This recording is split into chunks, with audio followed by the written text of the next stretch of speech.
오늘 은혜 받으실 하나님의 말씀은 출애굽기 16장 1절에서 12절까지 말씀입니다. 출애굽기 16장 1절에서 12절까지 말씀입니다. 같이 한 목소리로 읽겠습니다. 시작. 이스라엘 자손의 온 회중이 엘림에서 떠나 엘림과 시내산 사이에 있는 신 광야에 이르니 애굽에서 나온 후 둘째 달 15일이라. 이스라엘 자손 온 회중이 그 광야에서 모세와 아론을 원망하며 이스라엘 자손이 그들에게 이르되 우리가 애굽 땅에서 고기가마 곁에 앉아 있던 때와 떡을 배불리 먹던 때에 여호와의 손에 죽었더라면 좋았을 것을 너희가 이 광야로 우리를 인도해 내어 이 온 회중이 주려 죽게 하는도다. 그때에 여호와께서 모세에게 이르시되 보라, 내가 너희를 위하여 하늘에서 양식을 비같이 내리리니 백성이 나가서 일용할 것을 날마다 거둘 것이라. 이같이 하여 그들이 내 율법을 준행하나 아니하나 내가 시험하리라. 여섯째 날에는 그들이 그 거둔 것을 준비할지니 날마다 거두던 것에 갑절이 되리라. 모세와 아론이 온 이스라엘 자손에게 이르되 저녁이 되면 너희가 여호와께서 너희를 애굽 땅에서 인도하여 내셨음을 알 것이요 아침에는 너희가 여호와의 영광을 보리니 이는 여호와께서 너희가 자기를 향하여 원망함을 들으셨음이라. 우리가 누구이기에 너희가 우리에게 대하여 원망하느냐.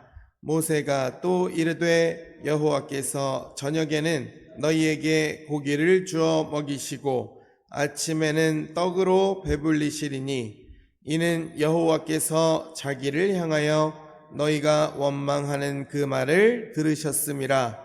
우리가 누구냐? 너희의 원망은 우리를 향하여 함이 아니요 여호와를 향하여 함이로다. 모세가 또 아론에게 이르되 이스라엘 자손의 온 회중에게 말하기를 여호와께 가까이 나아오라. 여호와께서 너희의 원망함을 들으셨느니라 하라. 아론이 이스라엘 자손의 온 회중에게 말하매 그들이 광야를 바라보니 여호와의 영광이 구름 속에 나타나더라. 여호와께서 모세에게 말씀하여 이르시되 내가 이스라엘 자손의 원망함을 들었노라. 그들에게 말하여 이르기를 너희가 해질 때에는 고기를 먹고 아침에는 떡으로 배부르리니 내가 여호와 너희의 하나님인 줄 알리라 하라 하시니라. 아멘. 하나님 감사합니다.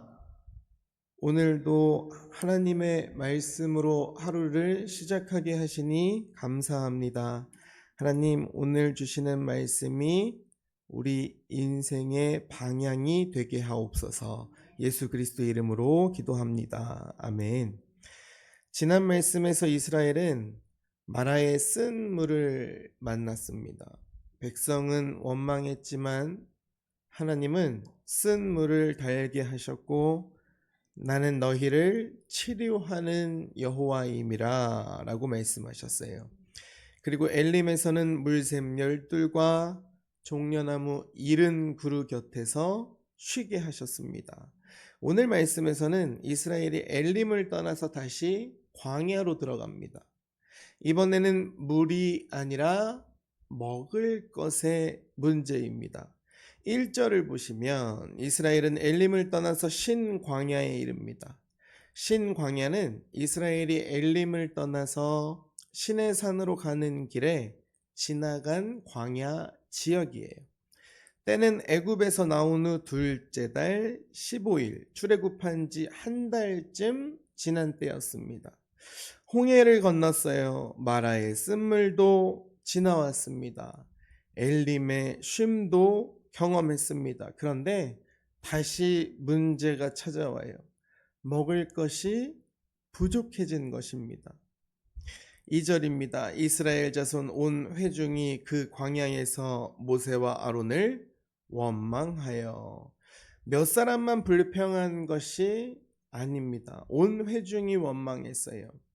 먹을 것이 부족해지자 하나님께서 여기까지 인도하셨다는 그 은혜의 사실보다 당장의 배고픔이 더 크게 보였습니다. 3절에서 백성이 말해요. 우리가 애굽 땅에서 고기가마 곁에 앉아 있던 때와 떡을 배불리 먹던 때에. 이 말은 그 애굽을 좋게 기억하는 말입니다. 그런데 애굽은 어떤 곳이었습니까? 종배였던 집입니다. 노예로 살던 자리였어요. 고통 속에서 하나님께 부르짖던 자리였습니다. 그런데 배고픔이 찾아오자 애굽이 좋아 보이기 시작합니다. 사람의 마음이 그런 것 같습니다. 지금 힘들면 하나님께서 건져내주셨던 그 종으로 살았던 자리조차도 그리워할 수 있다는 것입니다. 현실이 어려우면 차라리 그때가 나았다라고 말할 수 있어요. 사랑하는 성도 여러분, 우리도 먹고 사는 문제 앞에서 마음이 흔들릴 때가 있습니다.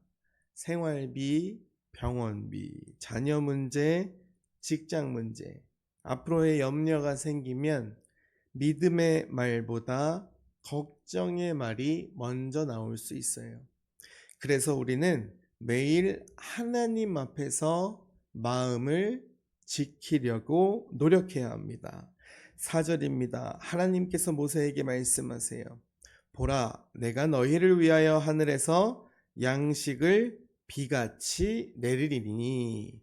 백성은 원망했어요. 그러나 하나님은 그들을 버리지 않으셨습니다. 광야에는 농사지을 땅도 없고 창고도 없어요. 백성이 스스로 먹을 것을 만들 수도 없습니다. 그래서 하나님께서 하늘에서 양식을 내려주시겠다라고 말씀하신 거예요. 하나님은 광야에서도 당신의 백성을 먹이시는 하나님이십니다. 광야는 하나님이 없는 자리가 광야가 아니에요. 광야는 하나님께서 먹이시는 은혜를 배우는 자리입니다. 4절 뒤에 하나님께서는 일용할 것을 날마다 거둘 것이라 라고 말씀하십니다. 일용할 것은 하루에 필요한 양식입니다. 하나님은 한꺼번에 많이 쌓아두라고 하지 않으셨어요. 날마다 거두라 라고 하셨습니다. 백성은 매일 하나님께서 주시는 양식을 받아야 했습니다. 이것은 단지 배를 채우는 문제가 아닙니다. 날마다 하나님을 의지하는 훈련입니다. 오늘 필요한 양식을 받고 내일은 다시 하나님을 바라보는 것입니다. 그래서 주기도문도 오늘 우리에게 필요한 양식을 내려주시고 라고 기도합니다. 7절과 8절을 보면 모세는 백성의 원망이 단순히 모세와 아론을 향한 것이 아니라 라고 말합니다. 너희의 원망은 우리를 향하여 함이 아니요 여호와를 향하여 함이로다. 백성들은 사람에게 말했지만 하나님은 그것을 하나님을 향한 원망으로 들으셨다는 것입니다. 이 말씀은 우리도 굉장히 조심스럽게 들어야 합니다. 힘들면 탄식할 수 있어요. 아프면 울 수 있습니다. 그러나 원망은 우리의 마음을 더 어둡게만 만들어 버립니다. 믿음의 사람은 원망을 하나님께 부르짖음으로 바꾸어야 한다는 것입니다. 9절입니다. 여호와께 가까이 나아오라. 백성이 원망했는데도 하나님은 그들을 버리지 않으시고 오히려 가까이 부르십니다. 너희가 원망했으니까 가버려 라고 하지 않으셔요. 가까이 나아오라 라고 하십니다. 여러분, 이것이 은혜입니다. 우리도 말이 무너지고 믿음이 흔들렸을 때, 마음이 원망으로 기울었을 때 하나님께 더 가까이 나아가야 한다는 것입니다. 멀어지면 더 어두워져요. 하나님께 가까이 나아갈 때에 살 수 있다는 것입니다. 12절에서 하나님은 말씀하십니다. 너희가 해질 때에는 고기를 먹고 아침에는 떡으로 배부르리니 내가 여호와 너희의 하나님인 줄 알리라. 하나님은 원망하는 백성에게도 양식을 주십니다. 저녁에는 고기를 주시고 아침에는 떡으로 배부르게 하십니다. 그 목적은 분명해요. 내가 여호와 너희의 하나님인 줄 알리라. 하나님께서 먹이시는 일을 통해서 백성이 하나님을 알게 하십니다. 하나님은 광야에서도 자기 백성을 굶기지 않으시는 분이십니다.